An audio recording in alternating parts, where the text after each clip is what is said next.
Matata Ponyo Mapone, bonjour. Bonjour.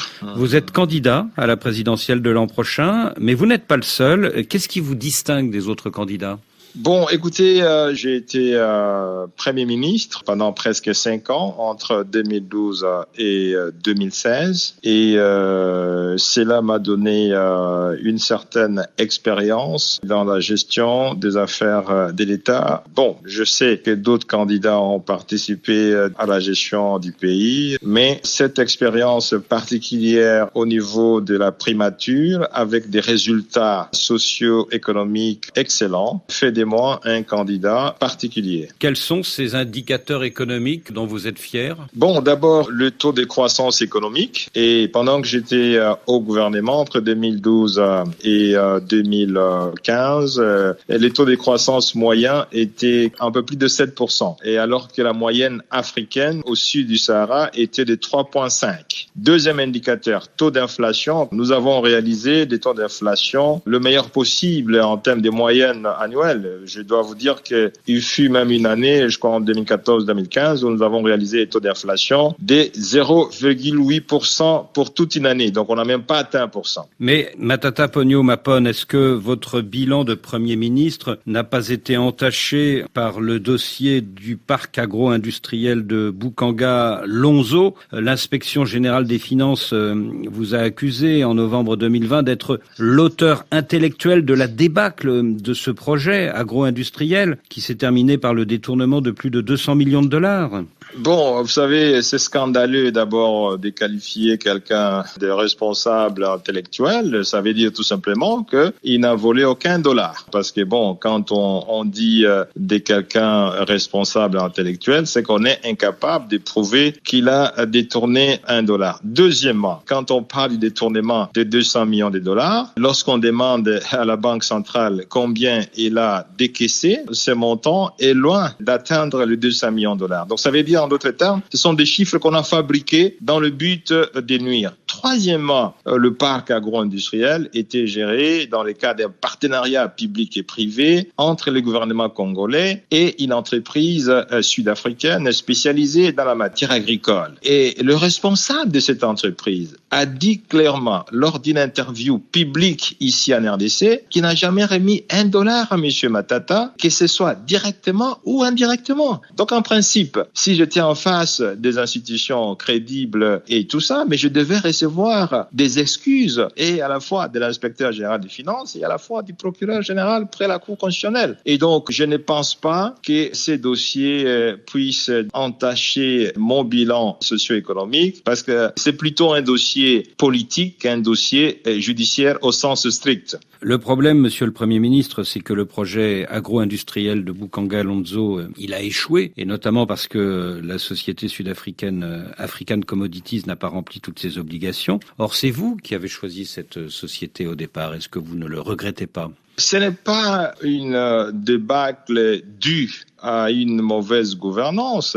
Jusqu'en 2016, quand je quitte le gouvernement, ce projet fonctionnait normalement. N'oubliez pas que le parc agro-industriel de Bukanga-Lonzo a délivré des produits agricoles qui ont été distribués dans la ville de Kinshasa et qui ont permis même de réduire le prix de la farine de maïs dans la ville de Kinshasa. Mais tout simplement parce que les importateurs des produits qui devaient faire l'objet des productions donc au parc agro-industriel se sont syndiqués, se sont donc réunis pour contrecarrer la réalisation de ce projet en complicité avec certains opérateurs politiques malheureusement congolais. Et ce projet, aussitôt que nous avons quitté le gouvernement, on a arrêté le projet. L'opérateur économique sud-africain des African Commodities l'a dit ici à Kinshasa que lorsque le gouvernement Matata était en fonction, ce projet a fonctionné à merveille. Mais il faut poser la question à ces détracteurs de ce parc agro-industriel qui étaient en complicité avec les importateurs de ces produits agricoles. Et ces opérateurs politiques congolais, ils sont connus. Ils se promènent ici pour avoir réussi de mettre fin à un projet salvateur pour la population congolaise. En juillet dernier, les sénateurs ont levé votre immunité parlementaire. En décembre, la Cour constitutionnelle a finalement renoncé aux poursuites contre vous. Mais aujourd'hui, le président président de cette Cour constitutionnelle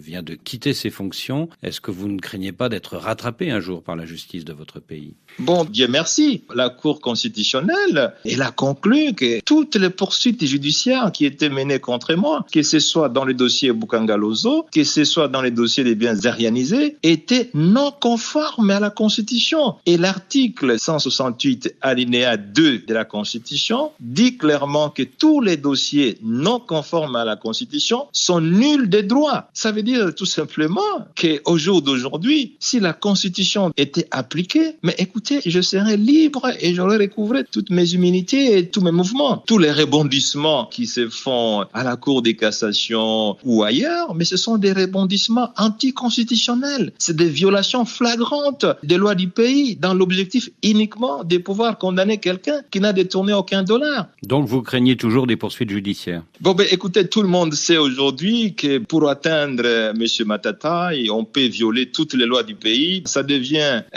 un harcèlement, une obsession, surtout après avoir déclaré ma candidature à la présidentielle. Et bon, il faut le condamner. Et vous êtes toujours sous contrôle judiciaire? Bon, écoutez, scandaleusement, je suis interdit de sortir de mon pays alors que l'opérateur économique d'African Commodities est rentré en Afrique du Sud et fait des mouvements, des va-et-vient en Afrique du Sud de la RDC. Donc on comprend très bien que c'est une interdiction plutôt politique que judiciaire. Mais qu'est-ce qui vous prouve que derrière tout ça, il y a un complot politique contre vous? Mais l'arrêt de la Cour constitutionnelle a mis fin à toutes les poursuites judiciaires. Mais pourquoi alors mes libertés ne sont pas rétablies? La première personnalité politique que vous avez rencontrée depuis que vous avez déclaré votre candidature, c'est l'opposant Martin Fayulu. Est-ce que votre parti LGD, Leadership et Gouvernance pour le Développement, pourrait s'allier avec le parti Lamouka de Martin Fayulu pour présenter un candidat unique à la présidentielle à un seul tour de l'année prochaine? Bon, il est prématuré de le dire. Le parti vient d'être créé. La décision du Congrès a été prise pour que nous ayons un candidat au présidentiel. Et moi, je pense qu'il reste encore une année et demie avant que les élections présidentielles se tiennent. Et donc, ces questions des alliances, je crois, c'est des questions qui seront discutées le moment venu.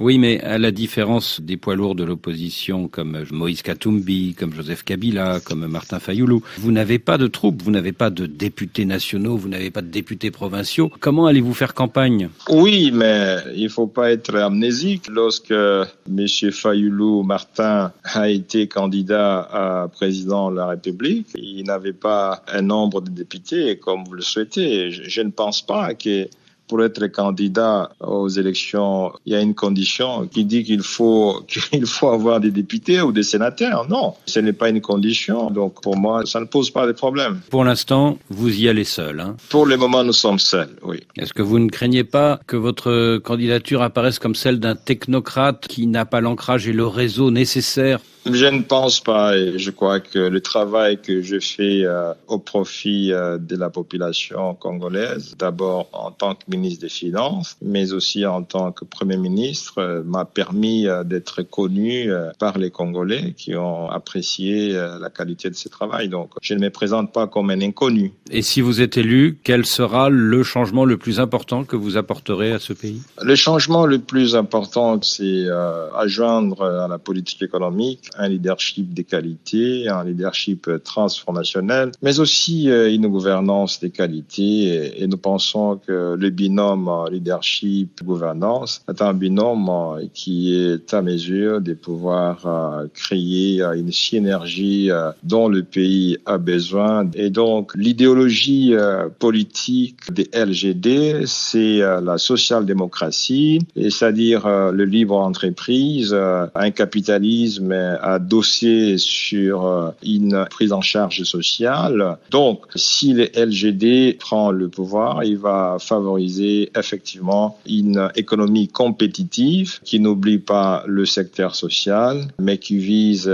essentiellement les repositionnements sur la trajectoire d'une économie émergente d'ici 30 ans. Matata Ponyo Mapone, merci.